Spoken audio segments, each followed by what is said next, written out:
Ya, baik. Bismillahirrahmanirrahim. Assalamualaikum warahmatullahi wabarakatuh. Alhamdulillahirrahmanirrahim.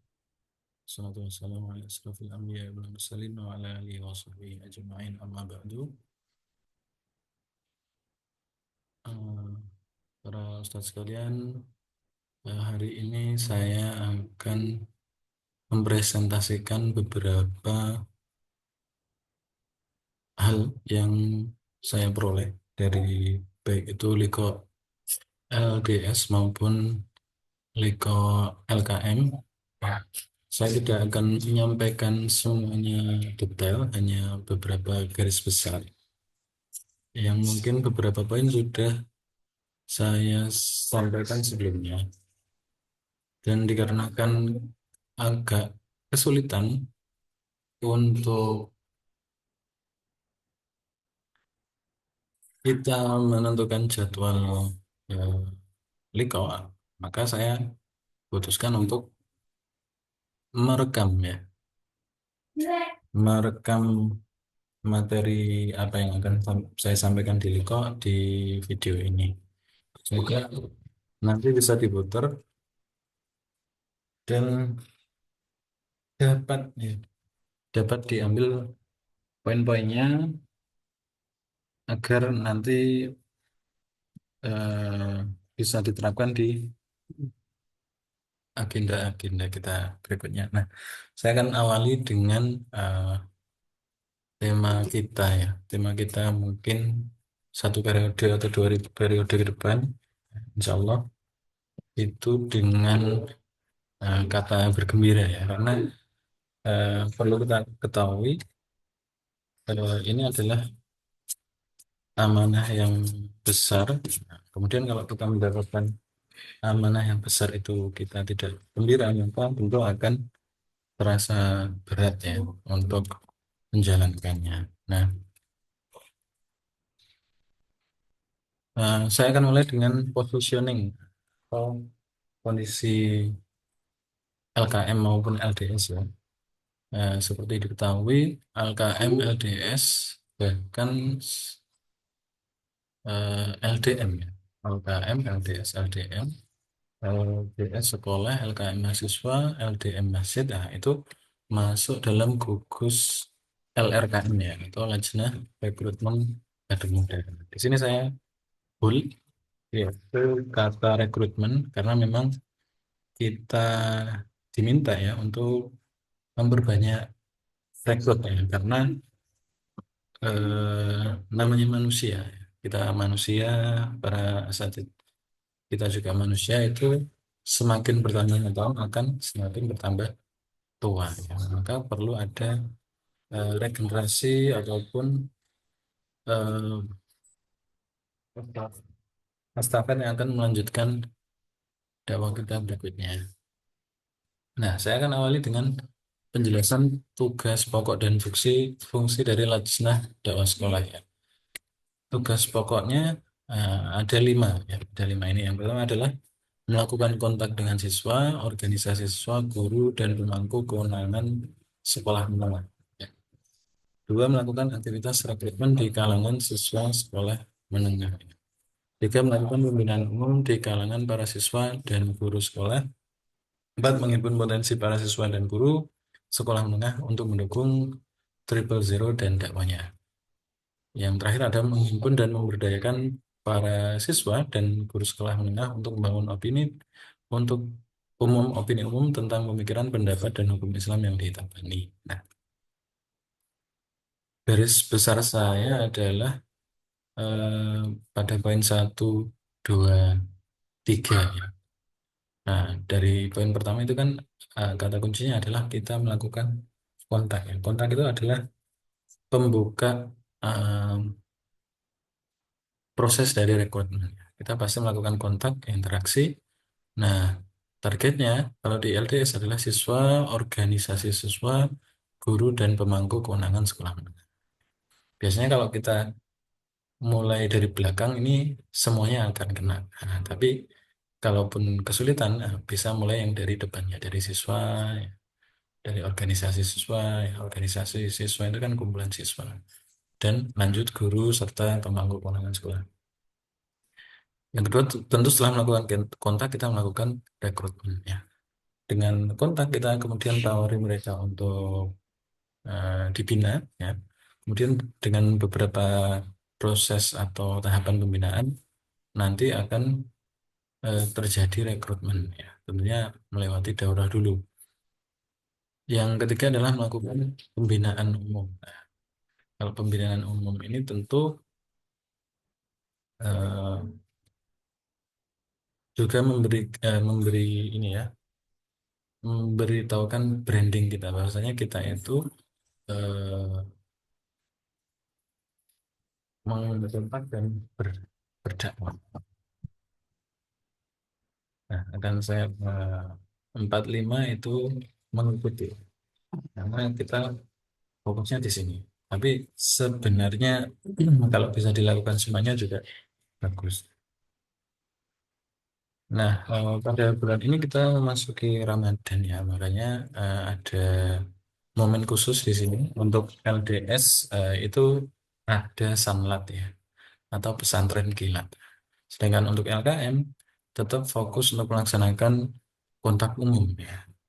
Nah, untuk evaluasi dari sebelum-sebelumnya eh, kita telah sukses melakukan sanlat, maka kita harus sukses melakukan follow up ya. Karena follow up inilah yang kemudian bisa mendekatkan kita kepada objek dakwah kita atau para siswa untuk terus berinteraksi dengan kita untuk memperoleh ide-ide kita.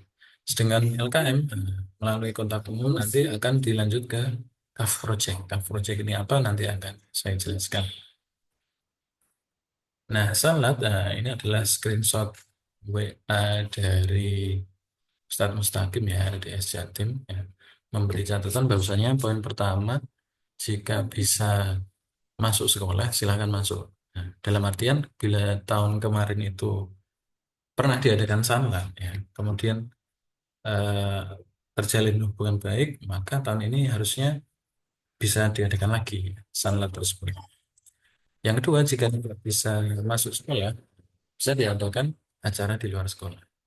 Misalnya di pondok yang sudah ada pemudanya, peserta dari siswa umum atau dari luar pondok. Nah, yang kedua ini kita mengadakan acara di luar sekolah. Kalau yang pertama poinnya adalah ada kerjasama dari pihak sekolah, kita dipersilakan masuk. Yang kedua kita mengadakan sendiri.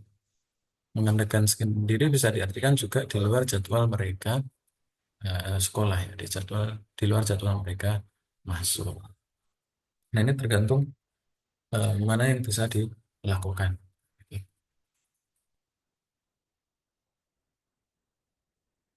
Catatannya dari kegiatan sanlat sebelumnya adalah kita harus memperhatikan karakter remaja ya. Untuk apa? Agar mengakrabkan diri, tidak tergesa-gesa sesuai perkembangan masing-masingnya. Karena ini kan masih masa masa mereka itu menuju kedewasaan ya.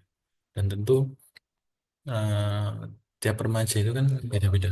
Ada yang mungkin bahkan di tahap ini itu eh, masa-masa mereka ingin tahu sesuatu. Nah, bisa jadi dari minat ingin tahu sesuatu tersebut mereka menjadi dalam pandangan kita adalah anak-anak yang nakal ya. Tapi kita harus telaten terhadap hal tersebut ya. Bisa jadi yang awalnya kita tidak anggap potensi, tapi karena kita terus ya kita terus opening, kita terus ajak ya, kita terus libatkan, dia akhirnya pada poin tertentu bisa masuk idenya. Yang kedua adalah membranding kegiatan ya. Membranding kegiatan di sini catatannya adalah desain atau tampilan poster menyesuaikan ya agar tidak terkesan selalu serius ya. Kita dulu tahu kalau kita mengajak tokoh ini kan posternya pasti serius ini kan. Ataupun kita kalau mengadakan kegiatan yang judulnya kajian itu juga akan sangat serius ya bentuknya. Maka desain yang seperti itu harap dihindari ketika digunakan untuk eh, kegiatan-kegiatan remaja gitu. Nanti contohnya bisa kita lihat untuk bagaimana desain yang tidak terlalu serius. Intinya kalau kita kegiatannya itu hmm, untuk remaja ya, kita usahakan posternya menarik, tidak langsung terkesan ini ngajaknya ngaji ngaji kitab gitu ya. Mungkin misalkan kalau di poster yang biasa itu ustadznya kita pakaikan peci berpakaian Islam, maka dalam poster untuk remaja ini ustadznya bisa tidak pakai peci ya, atau pakai topi atau pakai pakaian casual yang lain. Selain dari tampilan poster, tentu dari kegiatannya sendiri ya, bagaimana kita kemas agar eh, tidak terkesan monoton. Mungkin nanti bisa dicontoh itu adalah seperti kegiatan real masjid ya. Ya, kegiatannya seperti itu. Mungkin skalanya bisa sebesar meet up ya, namanya meet up ya. Ataupun kalaupun kegiatannya skalanya kecil, tapi tetap dibikin kasual aja. Terus nanti setelah para remaja itu tertarik, ya, terus kemudian ikut kajian-kajian kita, maka kita harus melibatkan atau menugaskan mereka atau menjadikan mereka itu peserta yang aktif ya. Entah itu nanti kita minta tolong untuk membantu kita, misalkan membuat poster ataupun japri ataupun ngajak teman ataupun bikin video dan sebagainya. Intinya mereka tidak cuma pasif jadi misalkan. Terus berikutnya kita juga proyeksikan mana dari mereka yang punya potensi yang sekiranya bisa menjadi role model yang bagus yang bisa untuk ditokohkan. Tentunya sesuai minat bakatnya. Kalau kita rajin mengikuti TikTok atau Instagram itu kan ada ya influencer-influencer muda yang Islami, ya, yang itu kemudian menarik muda dan Islami. Terus catatan yang terakhir adalah sabar, sabar, sabar. Kita harus memperbanyak sabar karena ya itu tadi ya eh, perjalanan mereka menuju dewasa itu kan ya bisa dibilang beda-beda ya tiap orang. Intinya kita harus ikhlas ya, menghadapi mereka, kita doakan juga semoga istiqomah. Nah ini contoh yang ingin saya tunjukkan tadi, nah seperti ini ya, dari Taman Surga, nah, ini podcast, posternya itu orangnya tidak kelihatan eh, Islami ya, tapi ini Muslim, tapi pakaiannya casual ya, seperti ini. Ataupun dari ini, orang kalau tidak mencerna secara lebih dalam tentu menganggap ini bukan eh, apa kegiatan yang sifatnya ngaji. Nah, ada juga contoh yang ini ya, kegiatannya berupa mabit, nobar dan mabar ya. Kalau mabar itu kan identiknya main bareng ya. Nobar itu nonton bareng ya, spesial Ramadan. Nah, ini masih agak kaku tapi sudah bagus ya.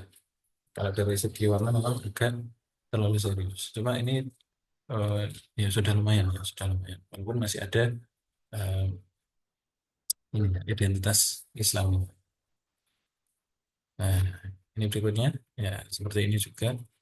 Ini LKM tapi saya bisa jadikan contoh ya untuk LDS juga seperti ini desainnya ya. Walaupun di sini masih ada ini ya eh, identitas yang sangat Islami ya. Yang ya sebenarnya tidak masalah. Cuma untuk eh, membuat vibe-nya itu anak muda ini bisa dihindari. Begitupun yang seperti ini. Tapi ini kalau dari segi acara ya masih cocok gitu ya. Acaranya buka bersama, buka bersama agar tidak seperti buka-buka biasa, maka ditampilkan eh, pematerinya seperti ini. Nah, karena di acara bubur kan identiknya kita makan-makan saja, makan saja terus kemudian lupa sholatnya. Kalau yang di sini futsal bareng, nah ini mungkin bisa diganti. Tapi kalau saya lihat di eh, real friend itu sudah bagus ini ya. yang seperti itu. Nah, berikutnya akan saya berpindah ke LKM. Dari lekor terakhir kemarin ada 7 program ya, yang diperoleh dari Rakornas. Program yang pertama adalah Blueprint dakwah kampus yang akan eh, memetakan jalan kita 1 tahun ke depan itu apa saja. Jadi ini ada filenya nanti. Jika memang tertarik, ya, bisa japri saya atau mungkin di grup sudah saya bagikan. Yang kedua adalah rekrutmen bersama, yaitu berupa CAF Project. Ya. Targetnya adalah 1 semester, eh, 1 semester atau 1 tahun ya, 1 tahun mungkin. Itu 2000 HU secara nasional ya. 2000 HU secara nasional. Yang ketiga adalah kaderisasi berkesinambungan, yaitu pembekalan kader LKM. Kita tidak ingin program yang sudah disusun ini kemudian ketika berganti ya, kepengurusan itu seperti mengulang dari awal lagi. Kita tidak ingin yang seperti itu. Makanya harus ada pembekalan kader KKN. Yang keempat, opini atau campaign nasional. Artinya ini nanti secara nasional akan diberikan ya opini apa saja yang eh, kita viralkan atau yang kita bahas selama mungkin 1 bulan. Yang kelima adalah kontak jaringan tokoh terpola. Nah, yang ini kita lewati aja dulu. Yang keenam, monitoring evaluasi yang efektif, yaitu dari gerak kita harus ada monitoring dan evaluasi. Dan harus efektif ya, agar tidak terkesan monitoring dan evaluasi itu sesuatu yang menakutkan, menyeramkan ya. Kita bikin efektif, eh, menggembirakan, dan bisa eh, kita lakukan langsung ya, hasilnya. Yang tujuh, penggarapan modul. Nah, penggarapan modul ini adalah program atau pelaksananya adalah LKM pusat. Itu nanti berisi materi kontak, daurah, dan sebagainya. Ini adalah 70 program kita. Yang saya build adalah program 1, 2, 3. Itulah yang akan kita kerjakan di tingkat kasdiran atau di tingkat mahal. Penjelasan berikutnya yaitu, nah, saya akan menjelaskan mengenai CAF Project ya. CAF Project, CAF sendiri kepanjangan dari Kasbul Afrod atau secara umum artinya adalah rekrut. Nah, dalam dalam CAF ini ada daurah dan pradaurah. Agar kita punya satu pengertian yang sama, pradaurah di sini poinnya pertama adalah pengajian umum yang menjadi kolam untuk memudahkan kontak. Ya. Pengajian umum manapun, baik itu yang menyelenggarakan kita sendiri ataupun ada suatu pengajian umum yang di sana itu ada pesertanya yang masuk target kita atau ada mahasiswa yang berkumpul di sana. Entah itu di kajian mingguan ya ataupun di sholawatan ya mungkin ya ataupun eh, di kolam-kolam lain gitu ya. Yang kedua adalah pengajian umum yang menjadi forum pengelolaan kontakan untuk membantu pematangan kontakan sehingga saya menjadi peserta daurah muslimah. Kalau yang B ini kita yang mengadakan sendiri. Kalau yang A tadi bisa orang lain.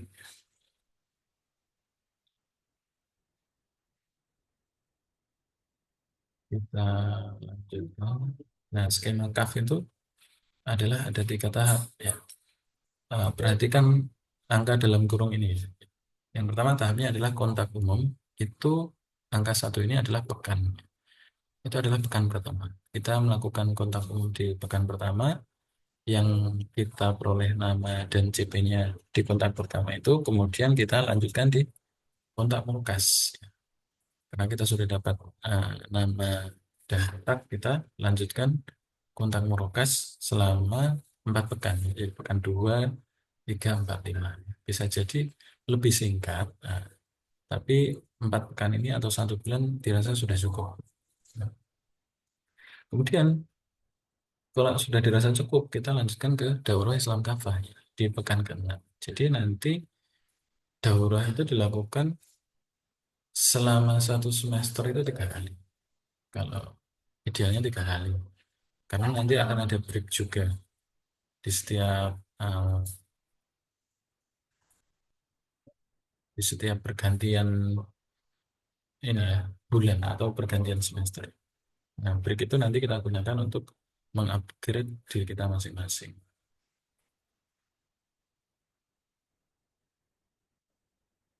Nah, dari tahap pertama kontak umum, nah, ini sudah dibakukan ya dari LKM Jatim. Nah, tahapnya ada 7 ini. Yang pertama adalah masuk kampus atau mendekat ke kampus.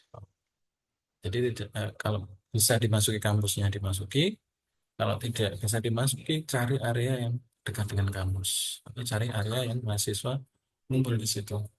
Setelah berikutnya adalah cari kontak, cari spot kontak, cari spot kontak untuk mengkontak. Misalnya kalau masuk ke kampus kita langsung saja menuju ke masjid atau ke kantin atau tempat-tempat berkumpulnya mahasiswa di sana. Kita lihat, kita amati, kita lakukan kenalan yang kira-kira mahasiswa itu bisa kita ajak ngobrol bareng 5 menit atau 10 menit gitu ya.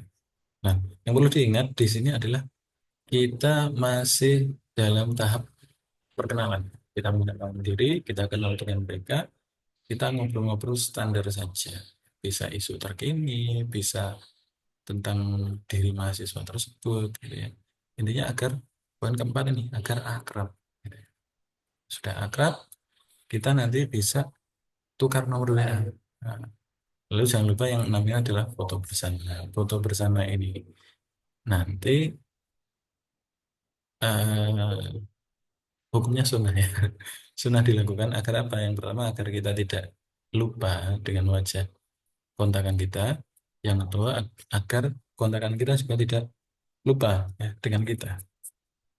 Nah, yang ketujuh adalah kita adakan janjian ya, di luar kampus ya, maksimum 3 hari setelah kontak umum. Jadi jangan sampai lama-lama setelah kita berpisah dengan kontakan tersebut, eh, dalam waktu 3 hari ke depan kita harus sudah melaksanakan janjian di dalam kampus. Untuk apa? Untuk bertemu kembali atau bisa di tempat yang sama tadi juga tidak. Ingat tujuannya pertama adalah bisa kita cari kesamaan agar ada bahan untuk kita berbagi. Tapi nanti ada penjelasan lebih rinci. Berikutnya kontak merokas, pekan kedua sampai kelima. Nah, ini setelah poin ketujuh tadi, setelah akrab kita dialog materi kontak ya, SKS Syariah Khilafah Syariah atau SK. SK paling banyak biasanya SK dulu Syariah Khilafah selama 4 pekan. Terus kemudian ini materinya adalah ini S1, S2, S3, S4. Setelah yang digunakan LKM Jatim ya. S1-nya adalah untuk membuka pembicaraan, kita pilih salah satu tema terhadap syariat Islam, setuju atau tidak, kondisi saat ini, ya, bagaimana. Dan nanti ya, indikatornya adalah ketika dia tertarik ya, dan punya pandangan bahwasanya kehidupan masyarakat itu masih rusak ya. Rusaknya karena apa? Karena kapitalisme, bukan karena rezim saja. Ini S0, S0 ini masih tahap pertama tadi. S1 ini sudah memulai pembicaraan ya, merokas di minggu pertama, minggu kedua ini, minggu ketiga ini, minggu keempat ini. Yang bisa jadi agak lama, yang penting di sini eh, kita bisa menilai ya. Dari hasil pembicaraan kita itu mereka masuk yang mana? Masuk S1, S2 atau S3 gitu ya. Oke. Startnya ini pengantarnya, indikatornya ini. S2 itu berarti bisa mikir. S3 itu adalah sudah mikirnya ideologis. S4 ini sudah mikir uh, perlunya penegakan syariat Islam. Gitu. Ya. Nah, kalau kita mungkin lihat podcastnya Felix Xiao, itu kan bisa kita lihat ada Raymond Chin, ada Ferry Irwandi, ada Bintang Emon, ada siapa itu sepulang sekolah itu kan kita bisa nilai ya, dia itu masuk ke mana. Ya. Apakah sudah S2 ya, sudah paham ada kerusakan atau kesalahan sistem, dan S3. Rata-rata S2. S3 ini eh, belum ada kalau teman-temannya Ustadz kali ini. Apalagi yang S4. Nah, kalau sudah S2 ya, ini kita tinggal mengarahkan agar S3 dan S4.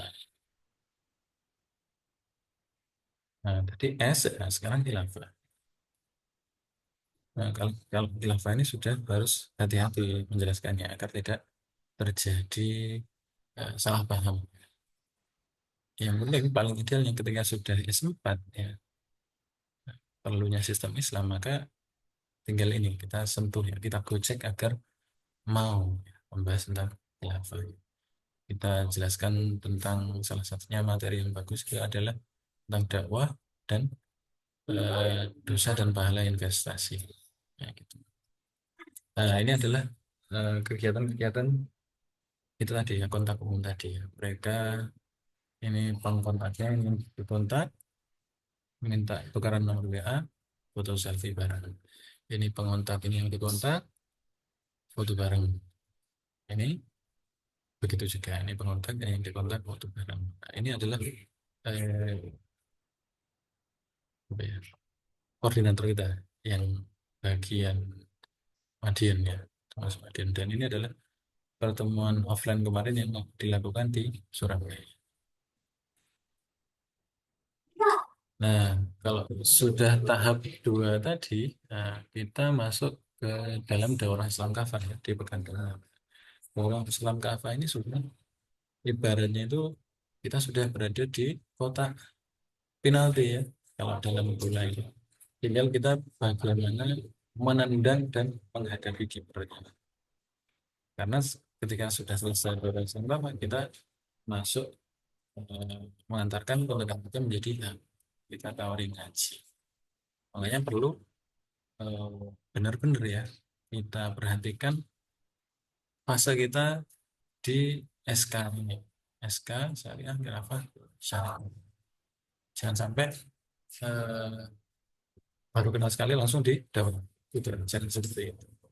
Kita ikhtiarkan agar peluang mereka ngaji dan istiqomah itu bisa. Nah, ini kemarin WA saya dengan Ustadz Agus ya untuk menginventaris ya atau untuk mendata eh, pemudanya siapa saja yang di sana masuk kategori mahasiswa. Di sini ada 8 yang dikirim ke saya. 8 mahasiswa ini saya harap nanti di Ponorogo itu bisa aktif ya, aktif bersama Mas Agus, baik itu dalam kegiatan kontak umum ataupun kegiatan yang lainnya. Intinya kalau saya pandang dari kontak umum tadi sebenarnya juga latihan kita ya, untuk me- mengini ya, mengkontak agar lebih lihai ya, atau lebih cermat. Nah, begitu pun nanti Magetan silahkan mendata juga ya. Data ini penting karena nanti biar kita itu tahu kekuatan kita seberapa gitu. Oke, oke, saya jeda dulu ya.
Lihat dulu ya,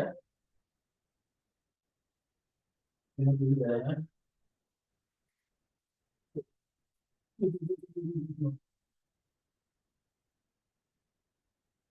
Cukup, cukup, cukup, cukup. Oke, bang, saya lanjutkan. Cukup, cukup, cukup. Nah, ini ternyata sudah slide terakhir. Nah, intinya di sini, ya, baik Ponorogo, Magetan, Ngawi, atau Madiun, saya juga ya, itu kita mulai mendata, ya. Mendata siapa saja pemuda di Mahali kita, itu yang bisa kita ajak ya, untuk melakukan kebaikan ini. Belum tentu hmm, para pemuda itu ya eh, sudah mahir ya dalam kontak. Bisa jadi saya atau kita itu juga ternyata selama ini melakukan kontak juga belum terpola ya. Nah, dengan momen kontak umum ini kita bisa mengasah ya kemampuan kontak kita, mengasah kemampuan kita sendiri dalam eh, kontak personal itu agar semakin terampil gitu ya. Nah, untuk penutupnya akan saya kutipkan. Nah, ini mungkin yang sering ya dipakai ya. Walikulli wijhatun ummat. Walikulli wijhatun huwa muwalliha fastabiqul khairat aynama takunu ya'ti bikumullahu jami'an innallaha ala kulli syai'in qadir ya. Bagi setiap umat ada kiblat yang dia menghadap ke arahnya, maka berlomba-lombalah kamu dalam berbagai kebajikannya di mana saja kamu berada pasti Allah akan menolong kamu semua. Sungguhnya Allah Maha Kuasa atas segala sesuatu. Maka kita harus fastabikul khairat gitu ya. Dan terakhir adalah sama juga kita berlomba untuk menuju ampunan dari Tuhan. Nah, demikian dari saya. Nanti bila ada pertanyaan silahkan kirim saja di grup. Saya akan hentikan di sini. Assalamualaikum warahmatullahi wabarakatuh.